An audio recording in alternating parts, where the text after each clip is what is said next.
Good morning. Good morning, good morning. It's 6 a.m. in the morning na po dito. Nandito kami ngayon sa bayan ng Lidmanan, Kamsur, Bicol.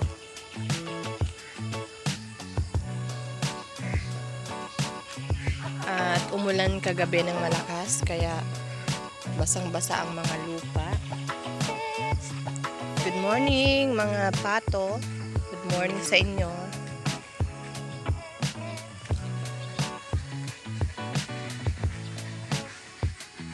Napakaraming pato.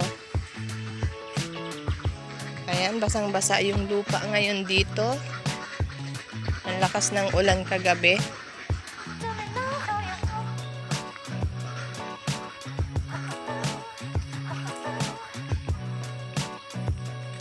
Ayan, maraming pato. Nagsisipagtakbuhan sila. At dito sa palayan naman ay naanin na yung pinakita ko sa inyo dati na palay dito. Kaya ganyan na yung itsura. Ayan, mainit na. 6 a.m. na. Naanin na nung isang 2 weeks ago. Ayan. Ganyan kaganda ang viewing dito sa probinsya. At yung mga natong dito sa Bicol, gabi, napakarami. Ang haba.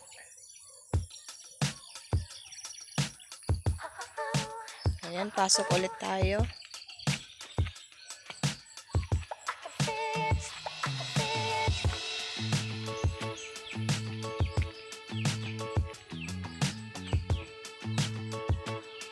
Mag-good morning tayo sa... Hello! Good morning! Nag-iisang baboy. Good morning sa'yo. Kumain ka na?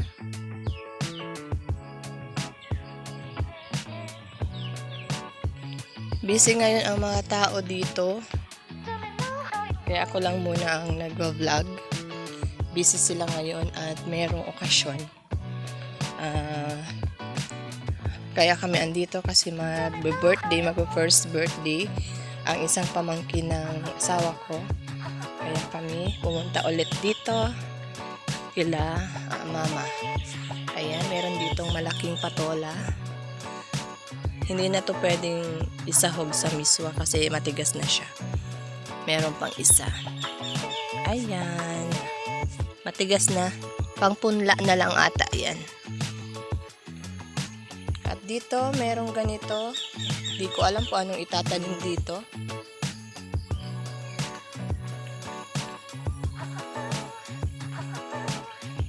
Yan, update sa mga tanim ng biyenan ko. Meron na naman siya dito mga bagong tanim. Mga kamoteng kahoy. Diyan sa mga lupa na yan, meron siya dyan mga bagong tanim sa mga lupa na yan. Yan. Yan mga okra naman. At doon mga talong. Meron din doon sa kabila ng mga dahon ng sibuyas pala yun. Sibuyas. Yan. Dito hindi pa tumutubo yung kamuting kahoy. Ang ganda ng lupa dito guys, oh. Mataba talaga siya kaya napakaraming pwedeng itanim. At dito naman sa mangga, meron na ulit siyang mga bunga. Pangalawang batch ng bunga. Ayan. Pangalawang batch ng bunga. Dati pagpunta namin dito ay hitik na hitik ito sa bunga. Ngayon ay meron na naman ulit. Mga bago pa lang, maliliit pa siya. Maliliit pa. Ayan di ba? Maliit pa yan. Tinututo ko lang sa camera. Kaya lumalaki. Mababa lang siya. Ito sa kabila, marami pa dito. Noong isang vlog ko, talagang ang bababa ng mga bunga niya. Dito marami tong mga bunga dati. Doon sa una kong vlog. Yan, marami yan dyan bunga dati.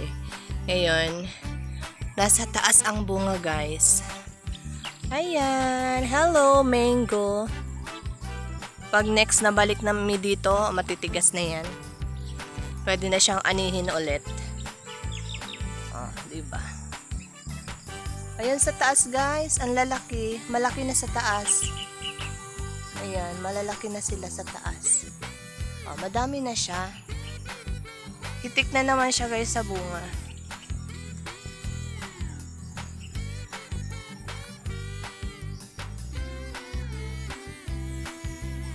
Kaso mataas nga lang. Andoon sa taas, guys, ang dami. Sobrang dami sa taas. O, diba, o? Hitik na hitik siya, guys, o. Doon, sa taas, ang dami. Ayan. Lumalabo na kasi pag pinapalaki. Ah, diba, ganda. Ang ganda pag maraming tanim ng mangga kasi mahal ang kilo ng mangga. Mahal ang... Ito, sira na siya, oh.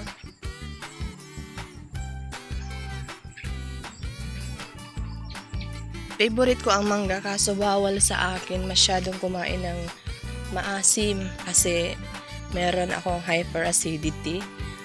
Sinisikmura ako pag masyadong maasim ang kinakain ko, masyadong maalat or yung spicy, sinisikmura ako niyan.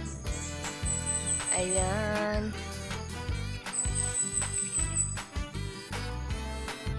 Dito sa kabila, palayan naman ito ng kanilang pinsan.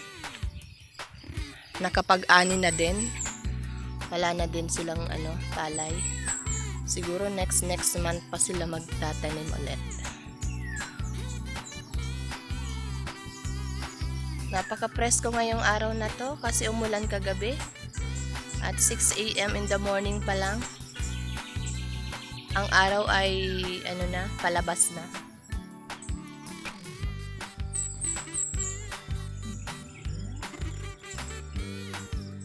Masaya lang ako, guys, pag pumupunta ako dito kasi nga nakakapag-refresh. Parang maganda lang sa pakiramdam na fresh air, walang ng sasakyan. Tsaka isa lang sila ditong bahay.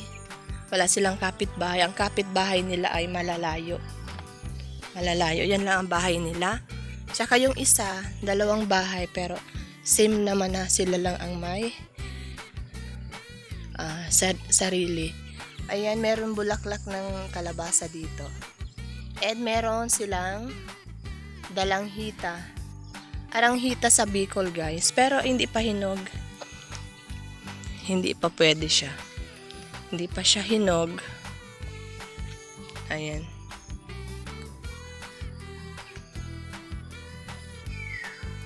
Yan, mga dalanghita yan, guys. Dalanghita. Kaso, hindi pa siya pwedeng kuhain at hindi pa siya hinog. Meron din tanim ditong sugar cane. Tubo. Napakaraming pwedeng itanim pag ganitong ayan, diba?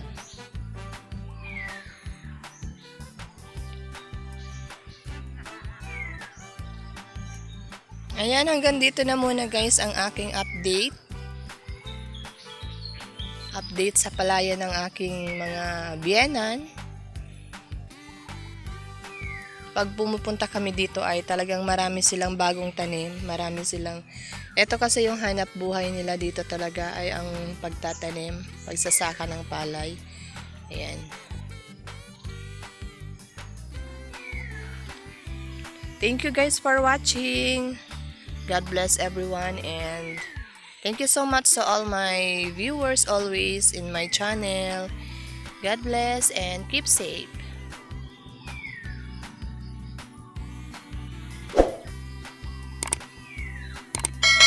Thanks for watching.